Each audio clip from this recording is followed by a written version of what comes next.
George వర్వర్ గారు OM foundation వ్యవస్థాపకుడు.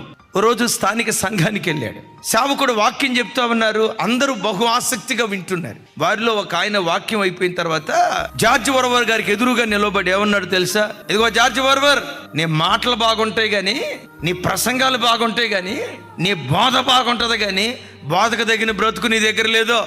ప్రేమ గురించి చెప్తావు, ఎక్కడుంది నీ దగ్గర ప్రేమ? సహనం గురించి చెప్తావు, ఎక్కడుంది నీకు సహనం?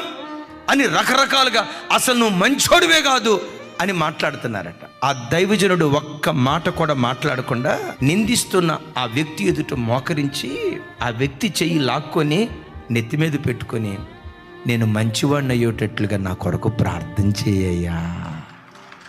సంఘం అందట జార్జ్ వర్వర్ యేసుక్రీస్తు వ్యక్తిత్వాన్ని బయలుపరిచేవాడు తన ప్రవర్తన ద్వారా. నీ ప్రవర్తనలో యేసయ్య కనపడాలి.